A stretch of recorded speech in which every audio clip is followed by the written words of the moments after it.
Pas lahir, bokong bocil ini udah tumbuh buntut dan hidupnya langsung jadi nggak biasa. Ibunya shock, bapaknya malu. Akhirnya buntut itu dipotong pakai alat. Karena doyan makan dari kecil, si bocil dikirim ke tempat pelatihan makan es krim. Di sana, makanan harus dihabisin secepat mungkin. Tapi bocil ini malah jadi bintang karena makan paling cepat. Sejak itu, dia dilatih serius dan gede nanti ikut berbagai lomba makan buat negara. Di masa itu, makin banyak makan, makin keren dipandang. Penonton pun teriak-teriak dukung. Sementara para peserta abis makan langsung muntahin buat siapin perut ronde berikutnya. Bocil ini yang udah gede makin semangat karena disemangatin cewek yang dia suka. Tapi di satu pertandingan, dia makan terlalu cepat sampai pingsan di atas panggung. Walau kalah, dia justru dapat cinta dari si cewek. Mereka pun akhirnya menikah dan gak lama si cewek pun hamil.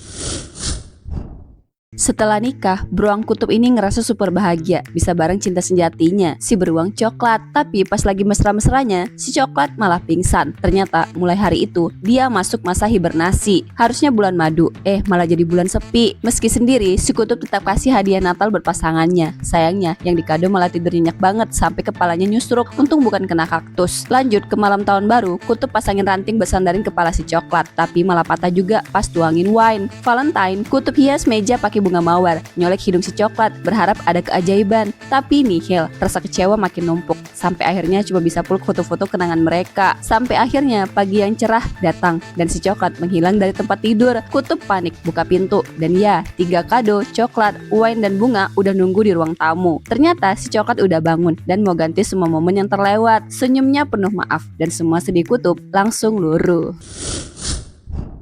Cowok ini abis ikut seminar sukses. Di sana dia disuruh selalu bilang iya buat semua hal. Katanya kalau enggak bakal celaka. Suatu hari dia dipanggil ke rumah nenek-nenek buat bantuin. Tapi setelah selesai, neneknya malah nggak mau ngeluarin dia. Si cowok bingung tapi nggak bisa nolak karena nenek itu giginya rapi banget. Dia malah kabur pakai alasan ngawur. Tiba-tiba baju dia nyangkut di pintu. Dia narik keras, malah jatuh dari tangga dan ketakutan sama Dogi di situ. Itu cuma peringatan kecil katanya. Mulai dari situ dia selalu bilang iya buat segala hal. Dia ikut belajar terbang, gitar, bahasa Korea, apapun deh. Tapi kerjaan dia makin bagus meski dia nggak ngerti manfaatnya. Pas bantu ngajuin pinjaman kecil, dia cepet banget ngurus sampai bikin bos kaget dan malah dapat promosi plus naik gaji. Soalnya hampir semua orang yang pinjam sama dia bayar tepat waktu. Jadi bank untung besar. Suatu hari dia lihat ada orang mau bundir, semua cuma nonton doang. Tapi dia langsung lari ke atas mau ngomong ke orang itu. Tapi ujung-ujungnya nggak bisa ngomong apa-apa. Nah, dia lihat gitar dan ya, itu jadi cara dia buat nyelamatin orang itu. Cowok ini disuruh nganterin seekor gorila naik truk, tapi di tengah jalan malah dicegat polisi buat razia. Begitu tahu isinya gorila, polisinya langsung suruh lanjut jalan. Baru jalan sebentar, bannya bocor. Si cowok coba ganti sendiri, tapi satu baut pun gak bisa dilepas. Gorilanya kesel, getar-getar pintu minta keluar. Pas dibukain, ternyata gorila ini jago banget ganti ban. Bener-bener lincah kayak montir berpengalaman. Truk pun lanjut jalan, tapi tiba-tiba mogok lagi. Ternyata bensinnya habis. Gorilanya turun, coba dorong truk, tapi truk gak gerak sama sekali. Cowok malah nyinyir, bilang gorila gak punya tenaga. Padahal dia lupa turunin rem tangan. Setelah dibenerin, truk pun jalan lagi. Tapi semua berubah waktu gorila itu buka kostum. Ternyata dia bukan gorila beneran, tapi pria tua yang lagi nyamar.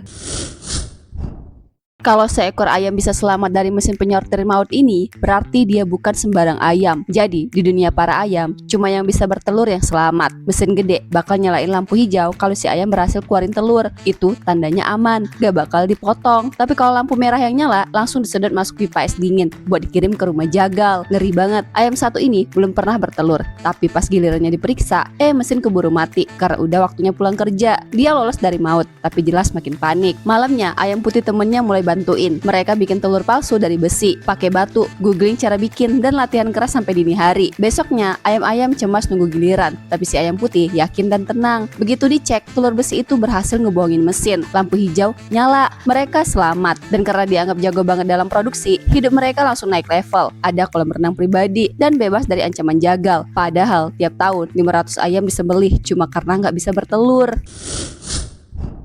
Waktu pesta dansa, Cinderella kabur buru-buru dan gak sengaja ninggalin satu sepatu kaca. Dia gak berani balik karena pas jam tengah malam, semua sihir bakal hilang. Bener aja, pas lonceng bunyi, kudanya balik jadi tikus, kereta mewah jadi labu, dan penampilan Cinderella balik ke semula. Dia sempat sembunyiin sepatu kaca satunya, tapi akhirnya ketahuan juga sama ibu tiri yang langsung ngeh kalau dia tuh cewek di pesta. Sepatunya dihancurin, Cinderella dikurung. Di sisi lain, sang pangeran keliling negeri nyari cewek yang kakinya pas sama sepatu kaca itu. Banyak yang ngotot nyoba, sampai nenek-nenek pun ikutan, tapi hasilnya nihil. Akhirnya mereka sampai di rumah Cinderella. Kedua saudari tirinya maksain kaki mereka, tapi tetap nggak muat. Pas rombongan mau cabut, tikus-tikus di loteng bantu Cinderella keluar, dan suara nyanyiannya bikin semua orang berhenti. Salah satu prajurit ternyata si pangeran sendiri. Cinderella dipanggil turun, dan pas dia pakai sepatu kacanya, ternyata pas banget. Akhir cerita, Cinderella nikah sama pangeran di pesta gede yang disaksikan seluruh negeri. Semua makanan di rak ini kira kalau dibawa manusia bakal pergi ke surga. Tapi ternyata manusia yang datang bukan malaikat, tapi algojo. Awalnya kentang ini girang banget pas diambil manusia. Sayur dan buah lain langsung sirik. Soalnya buat mereka, manusia tuh ibarat Tuhan. Si kentang mandi air dingin, pamer sana sini. Belum sempat senang lama, dia udah dilempar ke air mendidih. Langsung melepuh tanpa ampun. Pembantaian pun dimulai. Ada yang dibelah dua. Roti, keju, kol, biskuit semuanya jadi korban. Anggur merah sampai dipasangi tutup. Dua wortel kecil syok berat. Coba kabur, tapi ketahuan. Langsung dimakan hidup-hidup. Sosis mau lompat nyelamatin diri, tapi dia keburu kena tusuk. Sosis di sampingnya bengong, ini bukan surga. Awalnya dia punya mimpi, dibeli barang roti cewek yang gak pakai bungkus. Mereka cinta-cintaan, tiap hari doa biar bisa pergi bareng. Tapi suatu hari, mimpi itu retak. Nah, ada sebotol mustard yang sempat dibeli, dikembalikan ke rak. Mukanya pucat, gemeteran. Kayaknya dia habis lihat para makanan dimakan dan dimasak satu-satu.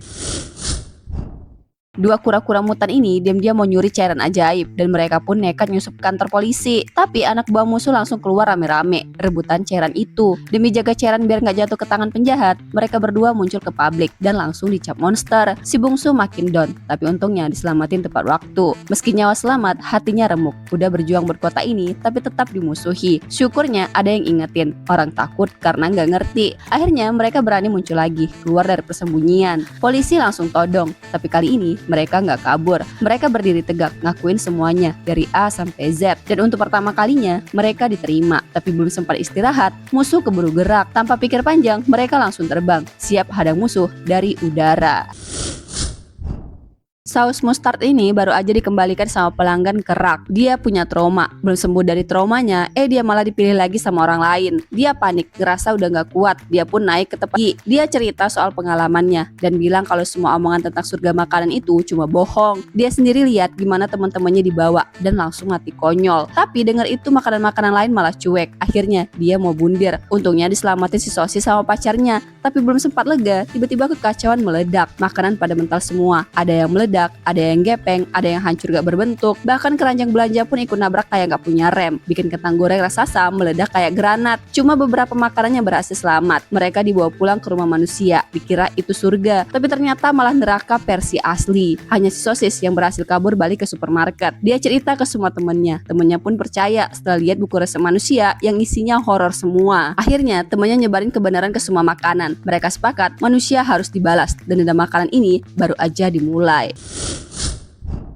Ada bocil nemu monster air. Awalnya dia masih kecil dan cupu banget, sampai-sampai dikalahin sama dogi peliharaan keluarga si bocil. Si monster sampai kabur ke kamar mandi saking takutnya. Tapi makin lama, monster ini tumbuh cepat banget. Dalam beberapa jam aja dia udah jadi gede dan jinak. Tiba-tiba ada jeritan dari lantai atas. Dia langsung lari naik. Ternyata kakaknya udah nemuin si monster. Tapi karena lihat mereka akrab, dia setuju buat jaga rahasia. Tiba-tiba pria tetangga sebelah masuk rumah dan ngelihat kepala si monster nongol. Dia langsung takut. Tapi karena si pria pengen jadi ayah tiri si bocil, dia ikutan janji gak bakal ngadu ke siapa-siapa. Bahkan pas ibunya si bocil datang, mereka kompak sembunyiin si monster ke dalam toilet. Akhirnya monster itu tinggal di bathtub. Si bocil tiap hari kasih makan, tapi suatu hari dia lupa nutup pintu dan si monster kabur ke taman. Di sana dia nyemplung ke kolam ikan, terus makan semua isinya karena lapar. Pas ketahuan, si monster udah gede banget, segede orang dewasa. Bocil itu seneng sih, tapi dia sadar monster ini udah gak bisa tinggal di rumah lagi. Akhirnya mereka putuskan buat lepasin si monster ke danau. Dengan berat hati, si monster pun pergi, cuma gara-gara dilemparin keripik kentang. Sebulan kemudian, bocil itu masih kangen. Dia naik perahu dan mendayung ke tengah danau. Pas dia lagi nyari-nyari, tiba-tiba monster raksasa muncul diam-diam di belakangnya. Cowok ini curiga sama pacarnya, sampai rela ngumpet di koper buat nyari tahu kelakuan pacarnya. Dia masuk ke koper, nutup rapat, dan diam-diam ngikut. Taunya ceweknya bareng 3 temen cewek lagi berangkat ke apartemen buat pesta. Tapi tiba-tiba dia dengar suara cowok di dalam rumah. Pas buka koper, dia lihat ceweknya lagi joget-joget bareng cowok lain. Belum sempat marah, dari koper sebelah nongol cowok lain. Ternyata pacar salah satu temennya juga ngikut. Mereka akhirnya kerja sama bongkar kelakuan pacar masing-masing. Cewek-cewek itu lagi main truth order. Terus si pacarnya bilang kalau dia masih ingat ciuman pertamanya sama Jack. Cowok yang ngumpet di koper udah gak tahan, langsung muncul dan nanya siapa Jack. Ceweknya kaget dan bilang Jack itu anjing peliharaan dulu. Temennya langsung nyeletuk, pacarnya percaya banget sama dia, gak bakal ngikutin. Si cowok langsung nendang koper sebelah dan pacar temennya juga keluar. Langsung diam semua deh. Pria ini tuh polisi yang suka ngayal jadi pahlawan. Dalam mimpinya, dia bisa kalahin penjahat cuma dengan joget dikit sambil kantongin pistol. Peluru di matanya kayak slow motion, bisa ditangkap semua. Bahkan pistol dijadiin mainan, ditendang-tendang kayak nggak ada harga dirinya. Tapi kenyataannya, kotanya terlalu damai. Saking damainya, kantor polisi mau ditutup. Para polisi panik, takut nganggur. Jadi mereka bikin rencana aneh, pura-pura ada penjahat. Mereka ngatur skenario di hutan, rekam soal abis tembak-tembakan. Tapi atasan curiga karena jejak tembakannya aneh. Pria ini akal-akalan lagi. Dia bilang pistolnya ditancap di pohon. Terus dia nembak buat aktifin mode otomatis. Bahkan pistol dilempar, muter-muter di atas kepala penjahat bohongan. Terus balik lagi ke tangan dia. Aksi tipu-tipu itu sukses. Tapi suatu hari beneran ada penjahat nyulik anak kecil. Nah, ayo gimana dia bertindak ya?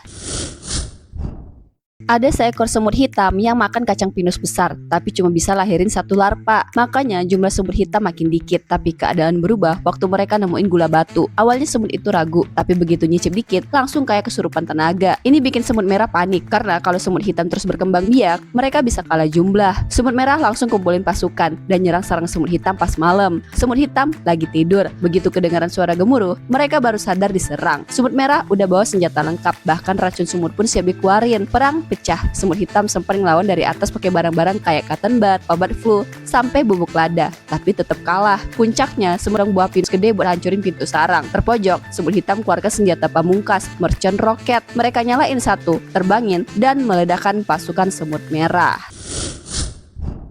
Dogi ini lagi tiduran lemes banget di lantai, badan udah gak bisa digerakin, dan si Dogi bahkan gak sengaja ngotorin rumah. Tapi pria ini gak marah, malah pelan-pelan gendong si Dogi ke sofa, naruh dia di pangkuannya. Si Dogi jadi inget pertama kali ketemu tuannya. Dulu si Dogi masih anak Dogi kecil, polos, lucu, dan langsung dipungut sama si pria, si pembalap keren ini. Dari desa hijau pindah ke kota rame, tinggal bareng dia di apartemen sempit tapi hangat. Hari-hari si Dogi penuh tawa, kadang malu-malu kalau mau pup, tapi si pria selalu sabar. Malam-malam si Dogi suka ganggu dia yang udah capek, tapi dia tetap nemenin si Dogi nonton balapan sambil bercanda, bahkan ngangkat kaki si Dogi pura-pura nyetir. Si pria sering ajak si Dogi ke sirkuit. Si Dogi bangga banget lihat dia ngebut dan menang, rasanya kayak dia juga menang. Karena tiap selesai balapan, si pria pasti peluk si Dogi. Si Dogi pikir hidup dia bakal selamanya kayak gitu, cuma dia dan si pria. Tapi semua berubah sejak ada satu perempuan masuk ke hidup mereka. Dia cuma pengen waktu berhenti pas lagi di pangkuannya.